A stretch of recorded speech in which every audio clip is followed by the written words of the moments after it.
মুয়াজ্জিন যখন আজানের মধ্যে বলেন আশহাদু আন্না মুহাম্মাদান রাসূলুল্লাহ, এর জবাবে অনেকে বলে থাকেন সাল্লাল্লাহু আলাইহি ওয়াসাল্লাম, আবার অনেকে বলে থাকেন সুবহানাল্লাহ, আবার অনেকে বলে থাকেন মুয়াজ্জিনের মতনে, অর্থাৎ মুয়াজ্জিন যখন বলে আশহাদু আন্না মুহাম্মাদান রাসূলুল্লাহ, এর জবাবে অনেকে বলে থাকেন আশহাদু আন্না মুহাম্মাদান রাসূলুল্লাহ।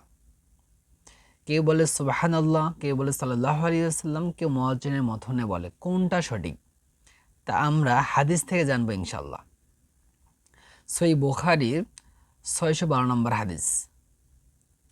এই হাদিসটি বর্ণনা করেছেন ঈসা ইবনে তালহা রাদিয়াল্লাহু আনহু। তিনি বলেন ইন্নাহু সামিয়া মুআউয়া ইয়াউমা, আমি মুআবিয়া রাদিয়াল্লাহু আনহুকে একদিন আজানের জবাব দিতে শুনেছি।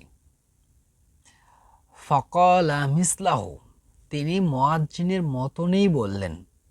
ইলা কওলিহি, এ পর্যন্ত যখন মুয়াজ্জিন বললেন আশহাদু আন্না মুহাম্মাদান রাসূলুল্লাহ, তখন মুআবিয়া রাদিয়াল্লাহু আনহু আশহাদু আন্না মুহাম্মাদান রাসূলুল্লাহ তিনি এ পর্যন্ত বলেছেন।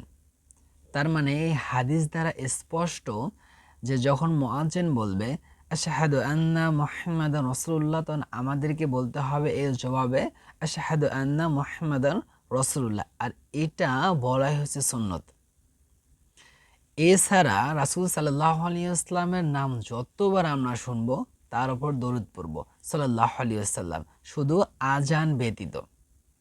আজানের ক্ষেত্রে মুয়াজ্জিন যা বলে তাই বলতে হবে।